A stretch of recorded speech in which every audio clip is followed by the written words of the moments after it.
Yo, what is up, guys? Today we are checking out a game called Sunset Overdrive.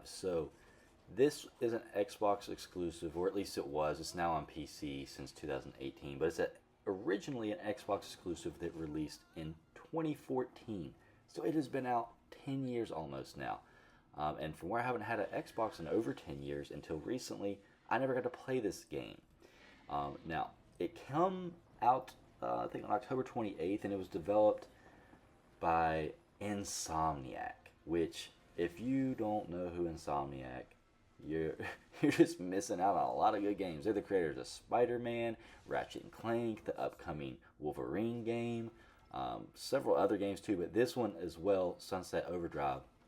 And you can always count on Insomniac to come out with a fire game. So I knew this game was awesome, but I never, had a chance to play it from where I didn't have an Xbox.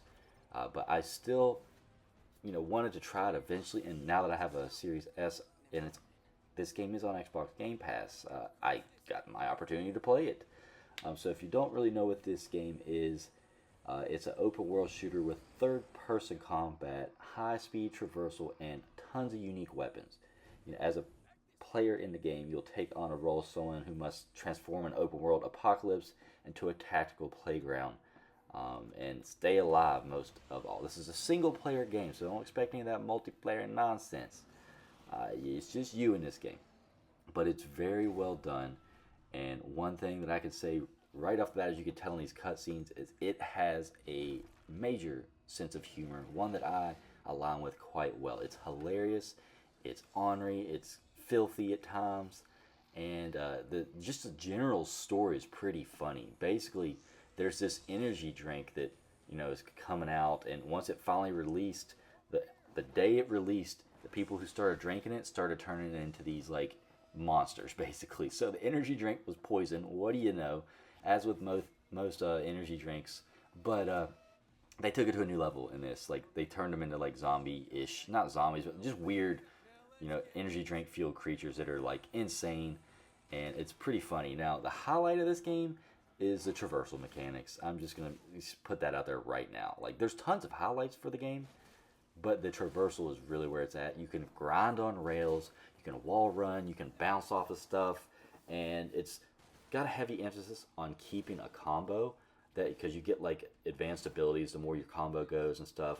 So it's a fast-paced game, but once you get good at it, it's so satisfying, especially as you unlock more and more of the weapons, because every weapon I've used so far was really cool and unique. Sure, you might have seen something like it in another game before, but I mean, there's no weapons in this game, at least from what I've seen so far, that feel the same as the others. Like there's a good variety. Same with the enemy types. I would say there's not a huge variety so far, but there's a decent variety. It doesn't feel repetitive or nothing, but I'm only a couple hours into it. You got to think that. Now, this game being 10 years old, you might think, wow, that's old. I don't want to play this. But it was ahead of its time when it came out. The graphics still look pretty good. The voiceover work is fantastic still. Speaking of that, I believe the main character is voiced by the same voice actor who did Spider-Man in the Spider-Man games, like the new ones from Insomniac. So I'm pretty sure they reused a voice actor, and it's not badly done. It's a good voice actor, but I'm like, I recognize this dude's voice. I'm not 100% sure on that, but I'm pretty sure it's the same guy who was Peter Parker in Spider-Man. So there's that. You might recognize his voice too. But evidently they used him in this game before Spider-Man, because this game came out way before that game.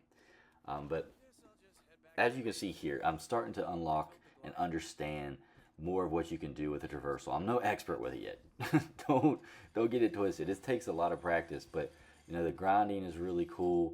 Bouncing off of stuff is awesome too, and you can accelerate your speed to go faster. It's really fun. Now, with all of this said so far, am I going to keep playing this game, and do I think it's worth your time in 2024, a whole 10 years after the game originally came out? The answer to me so far is yes and no. It's not a bad game. It's just, it's a little old.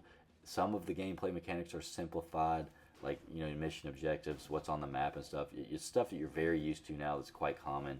But there's not really a ton of games that's quite like this in terms of running around the city. I mean, it's kind of got a Spider-Man vibe, honestly. So no wonder Insomniac's the one they got doing Spider-Man. But it's not exactly like Spider-Man either. There's really no game quite like this game. This game is definitely worth all the hype that I've heard around it.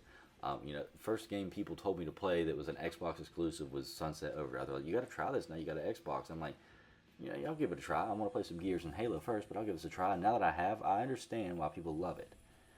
But I'm not convinced that I'm ever going to finish it because it seems like, it's just, again, it comes down to me being spoiled with new games. Like, this game isn't brand new. It doesn't feel super old, but it's not brand new, and you can tell. And there's some parts of it that seemed a little bit repetitive so far. I mean, I'm not that deep into it, so it might change. But one thing that I will say stay consistently great was these like cutscenes and the different characters you meet. They're all crazy in their own way, and they're funny. As you can see, my character looks insane. You're able to customize your character with hair, facial hair, the way his face is shaped, and his clothes, so you can make him yours. And I feel like I nailed my guy. Like, he looks exactly like how I'd want to be in a crazy game like this. So they give you the ability to do stuff like that. And then there's a ton of upgrades and stuff, so you're going to constantly be unlocking new stuff. And the game's just going to get better. So if you can stick with it through that first hour or maybe 2 or 3 hours, you're gonna start liking this game a lot. If you've somehow not played it 10 years after it's came out, like me, you're in for a treat with this. Especially if like you want something like Spider-Man, but you just don't have a PlayStation or something. This is the game for you, Sunset Overdrive.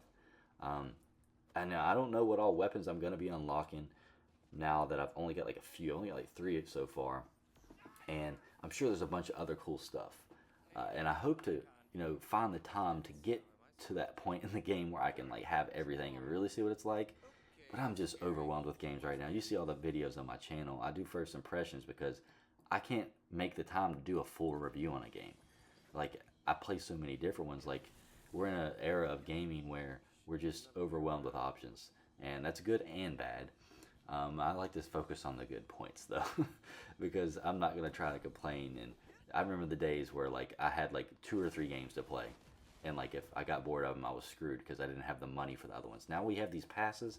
You can just play whatever you want whenever you want. It's crazy. So if you got Xbox Game Pass, you've never played Sunset Overdrive, check it out. If you're just watching this video to see what I thought of it, I like it. I can recommend it. I hope to play more of it. And if you enjoyed the video, leave a like.